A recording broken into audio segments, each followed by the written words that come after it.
Many of your choices remain unexplored because of a hopefully well-intentioned conditioning program designed to make you fit the culture of your caretakers.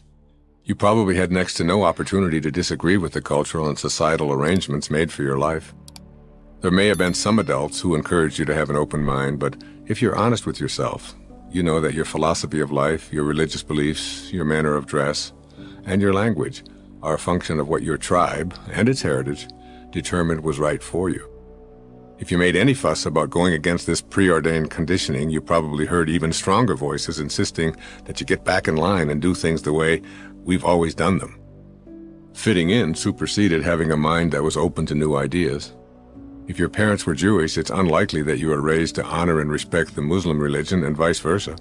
If both your parents were Republicans, it's improbable that you heard the virtues of the Democratic Party extolled. Whatever the reasons our ancestors may have had for not having open minds, it's true that they inhabited a much less populated world than we do. In today's overpopulated world, we simply cannot continue to live with those old styles of closed-mindedness. I urge you to open your mind to all possibilities, to resist any efforts to be pigeonholed, and to refuse to allow pessimism into your consciousness. Having a mind that is open to everything and attached to nothing seems to me to be one of the most basic principles that you can adopt to contribute to individual and world peace. No one knows enough to be a pessimist. Find an opportunity to observe a tiny little green sprout emerging from a seed. When you do, allow yourself to feel the awe of what you're seeing. A famous poet named Rumi observed, "Sell your cleverness and purchase bewilderment." The scene of an emerging sprout represents the beginning of life. No one on this planet has even a tiny clue as to how all of this works. What is that creative spark that causes the life to sprout? What created the observer, the consciousness, the observation, and perception itself? The questions are endless. A short while ago, Earthlings in the space program were moving a tiny vehicle on Mars via remote control. Invisible signals took 10 minutes to travel through space and arrive to make right turns and instruct a scoop to pick up some Martian real estate to examine. We all marvel at such technological feats, but think about it for a moment. In an endless universe, Mars, our closest neighbor, is the equivalent of moving a billionth of an inch across any page that you might be reading. We move a little vehicle on a neighbor next door, and we're so impressed with ourselves. There are billions and billions of planets, objects, and stars in our galaxy alone. And there are uncountable billions of galaxies out there. We are a speck in an incomprehensibly vast universe that has no end to it. Think about this. If we found the end, would there be a wall at the edge of the universe? If so, who built it? Even more perplexing, what's on the other side of the wall, and how thick is it? How can anyone be a pessimist in a world where we know so little? A heart starts beating inside a mother's womb a few weeks after conception, and it's a total mystery to everyone on our planet. In comparison to what there is to know, we're only embryos ourselves. Keep this in mind whenever you encounter those who are absolutely certain that there's only one way to do something. Resist being a pessimist.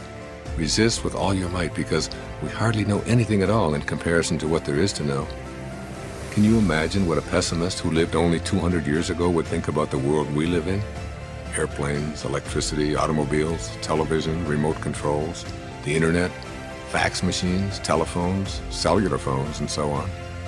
All because of that spark of open-mindedness that allowed progress, growth, and creativity to flourish. And what of the future and all of your tomorrows? Can you picture faxing yourself back to the 14th century? Flying without machines? Telepathically communicating, demolecularizing yourself and rearranging yourself on another galaxy? Or cloning a sheep from a photograph of a sheep? An open mind allows you to explore and create and grow. A closed mind seals off any such creative explanation. Remember that progress would be impossible if we always did things the way we always have. The ability to participate in miracles, true miracles in your life, happens when you open your mind to your limitless potential. The miracle mindset. Refuse to allow yourself to have low expectations about what you're capable of creating. As Michelangelo suggested, the greater danger is not that your hopes are too high and you fail to reach them, it's that they're too low and you do. Have within you an imaginary candle flame that burns brightly regardless of what goes before you. Let this inner flame represent for you the idea that you're capable of manifesting miracles in your life. In every single case of a person experiencing a spontaneous healing or overcoming something that was considered to be impossible, the individual went through a complete reversal of personality. They actually rewrote their own agreement with reality. To experience godlike spontaneous miracles, you must have a sense of yourself as godlike. The scriptures say, with God, all things are possible. Now tell me, what does that leave out? A mind that's open to everything means being peaceful, radiating love, practicing forgiveness, being generous, respecting all life, and most important, visualizing yourself as capable of doing anything that you can conceive of in your mind and in your heart. Whatever universal law that has ever been utilized to manifest a miracle anywhere, anytime, and in any person, it's still on the books. It's never been repealed, and it never will be. You possess the same energy, the same God consciousness to be a miracle worker, but only if you truly believe and know it within yourself. Understand that what you think about expands. As a man thinketh, so is he. If your thoughts are filled with doubt and you have a closed mind, you will, of necessity, act upon those closed-minded doubts, and you'll see evidence of your thinking virtually everywhere you are. On the other hand, should you decide, and make no mistake about this, it is a choice, to have a mind that's open to everything, then you'll act upon that inner energy, and you'll be the creator as well as the recipient of miracles wherever you are. You'll experience what Walt Whitman meant when he wrote, "To me, every cubic inch of space is a miracle." What being open to everything means. Everything means just what it says, no exceptions. When someone suggests something to you that conflicts with your conditioning, rather than responding with, "That's ridiculous, we all know that's impossible," say instead, "I've never considered that before. I'll think about it." Open yourself up to the spiritual ideas of all people and listen with an open mind to crazy schemes and ideas that at first seem to be outrageous. If someone suggests that crystals can cure hemorrhoids, that natural herbs can lower cholesterol, that people will eventually be able to breathe underwater, or that levitation is possible, listen and be curious. Let go of your attachments to what you've been trained to believe. Open your mind to all possibilities, because whether you believe something is possible or impossible, either way, you'll be right. How can that be true? Your agreement with reality and all that's possible determines what you'll become. If you're convinced that you can't become wealthy and famous or artistic or a professional athlete, a great singer, or whatever, you will act upon that inner conviction that prevents you from manifesting what you'd really like. All that you'll get from your effort is being right. When you need to be right, you're attached to your conditioned reflex of the way things are and always have been, and you assume they always will be. Releasing your attachments. The first secret has two components. One, a mind that is open to everything, and two, a mind that is attached to nothing.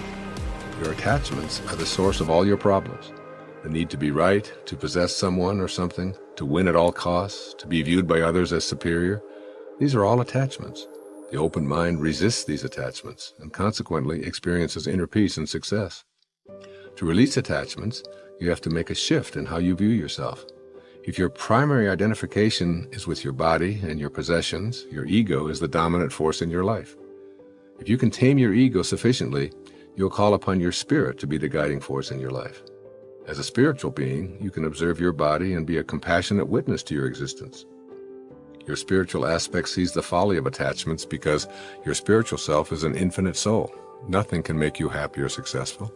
These are inner constructs that you bring to your world rather than what you receive from it. If you think peaceful thoughts, you'll feel peaceful emotions, and that's what you'll bring to every life situation. If you're attached to being right or absolutely need something in order to be at peace or to be successful, you'll live a life of striving, yet never arriving. It's possible to have a burning desire yet not have attachments. You can have an inner vision of what you intend to manifest and still detach yourself from the outcome. How? Consider this observation in A Course in Miracles. Infinite patience produces immediate results. It sounds like a paradox, doesn't it? Infinite patience implies an absolute certainty that what you'd like to manifest will indeed show up in a perfect order and exactly on time. The immediate result you receive from this inner knowing is a sense of peace. When you detach from the outcome, you're at peace, and you'll ultimately see the fruits of your convictions. Suppose you had a choice between two magic wands.